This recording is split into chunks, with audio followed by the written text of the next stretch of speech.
تو اسٹوڈنٹس انہوں نے ریسرچ پیپر لکھے. میٹرولوجی کیا ہوتی ہے آپ کو میں بتا ہی چکا ہوں اپنے لاسٹ لیکچر میں کہ میجرمنٹ آف انسٹرومنٹ جو ہوتی ہے اور ایکوریسی ناپتے ہیں اس کو میٹرولوجی کہتے ہیں. گریویٹی آپ کو پتہ ہے زمین کی کشش ہوتی ہے, اس پہ انہوں نے کافی کام کیا. اچھا, اس کے علاوہ پرانے زمانے میں ایک کانسیپٹ یہ تھا کہ بھئی یہ جو سونا ہے نا یہ دوسری دھاتوں سے بن سکتا ہے. لوگ پاگلوں کی طرح جو ہے نا وہ سونا بناتے رہتے تھے بھئی, کبھی ایک دھات سے, کبھی دوسری دھات سے, کبھی کوئی مٹی سے سونا بنا رہا ہے. عجیب پاگل ہوئے تو دنیا. تو انہوں نے جو آپ کے کیا نام ہے ان کا, یعقوب الکندی صاحب تھے, انہوں نے اس بات کو سائنسی طور پہ واضح کر دیا, اور اس کے بعد کسی نے سونا بنانے کی کوشش نہیں کری دوسری دھاتوں سے, کہ بھئی سونا سونا ہی ہوتا ہے, قدرتی طور پہ پایا جاتا ہے اور یہ کسی اور دھات سے نہیں بنتا. تو یہ بہت بڑی ڈیولپمنٹ تھی اس زمانے میں, لوگ بہت کوشش کرتے تھے. بہرحال ایک ان کی ڈیولپمنٹ یہ تھی. اس کے علاوہ انہوں نے ایک اور بڑا انٹرسٹنگ کام کیا. یہ جو آپ نے دیکھا ہوگا کہ یہ جو آپ کی جو میوزک ہے, یہ جو موسیقی ہے, اس کو جو ہے نا وہ لکھا ہوا ہوتا ہے, یہ عجیب سی شکل کے اندر جو لکھا ہوا ہوتا ہے, یہ بھی یعقوب الکندی صاحب نے موسیقی کو نوٹس کی شکل میں لکھنا سکھایا. تو یہ بہت بڑی ڈیولپمنٹ تھی کہ بھئی موسیقی تو آپ کو پتہ ہے دھنیں ہوتی ہیں, سر ہوتے ہیں, تال ہوتے ہیں, تو اس کو انہوں نے نوٹس کی شکل میں لکھنا سکھایا, یعنی کہ موسیقی کی لینگویج انہوں نے ایجاد کر دی. اچھا, اب مختصر کرتے ہیں بات کو. موجودہ دور کے سائنسدانوں میں ڈاکٹر عبدالسلام ہے, 1926 میں پیدا ہوئے اور 1997 میں ان کا انتقال ہو گیا. اچھا, انہوں نے کوئی نیا کام, انہوں نے گریڈ یونیفیکیشن تھیوری کے علاوہ کوئی نیا کام انہوں نے نہیں کیا.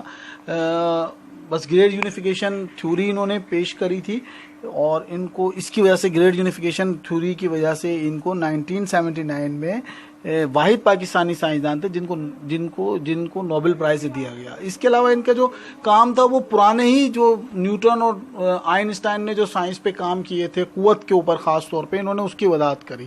ہاں, ان کا ایک اہم کام یہ بھی تھا ان کا کہ انہوں نے جو ہے وہ 3 طرح کی فورسز, کیونکہ there are different forces involved in our surrounding, like frictional force ہے آپ کی, ٹینشن کی فورس ہے آپ کی, اور ویٹ بھی ایک فورس ہے آپ کو پتہ ہے. تو یہ 3 ٹائم فورس جب انوالو ہو جاتی ہیں ایٹ اے ٹائم کسی چیز کے اوپر, تو پھر انہوں نے اس کو ایک مساوات, ایک میتھمیٹیکل ایکویژن میں انہوں نے اس کو لکھا. یہ آپ BSc کے لیول پہ جا کے جو ہے نا یہ اس کا مطالعہ کریں گے کہ یہ کیا تھے.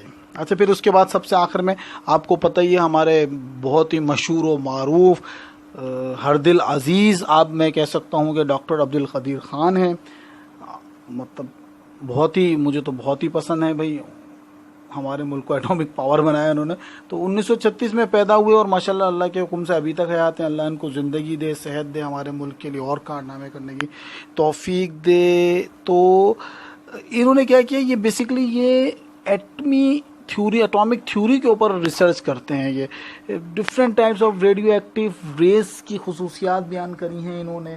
اس کے علاوہ انہوں نے پاکستان کے لیے بہت بڑا کارنامہ انجام دیا ہے کہ انہوں نے پاکستان کے لیے نیوکلیئر ری ایکٹر بنائے ہیں جو آپ کے ایٹمی اور جوہری توانائی کو ذخیرہ کر سکتی ہے. پوری دنیا میں ایسے ایٹمی ری ایکٹر نہیں ہیں جو پاکستان کے پاس موجود ہیں, اور نہ ہی ان پاکستان نے شو کیے ہیں کسی کو. بہرحال آپ سب جانتے قدیر خان صاحب کو کہ 28 مئی 1998 میں ان کی بدولت پاکستان نے ایٹمی دھماکہ کیا. اور میرے خیال میں اگر پاکستان, آپ کہہ سکتے ہیں کہ اگر پاکستان آج قائم ہے تو اس میں بہت بڑا ہاتھ ڈاکٹر عبدالقدیر خان کا بھی ہے, کیونکہ اگر پاکستان ایٹامک پاور نہ ہوتا تو شاید پاکستان آج نہ ہوتا. تو یہ چند سائنسدان کے بارے میں میں نے آپ کو بتایا. میرا لیکچر اسٹوڈنٹ یہیں پہ ختم ہوتا ہے. لیکچر پھر بڑا ہو گیا. میں ہمیشہ چاہتا ہوں کہ مختصر بات کروں لیکن بس نہیں ہوتی مجھ سے. بہرحال اسٹوڈنٹس, مجھے امید ہے کہ آپ کو میرا یہ لیکچر جو ہے وہ سمجھ میں آیا ہوگا. آپ کا ہوم اسائنمنٹ کیا ہے کہ آپ اس کو کاپی کر لیں اسٹوڈنٹس, صحیح نا, اور پھر اس کو یاد کر لیں, صحیح. اب اس کے بعد میں آپ کو مختلف اسائنمنٹ ورک شیٹس آپ کو دوں گا, اس کو سالو کر لیجیے گا. اپنا بہت خیال رکھیے گا. اللہ حافظ.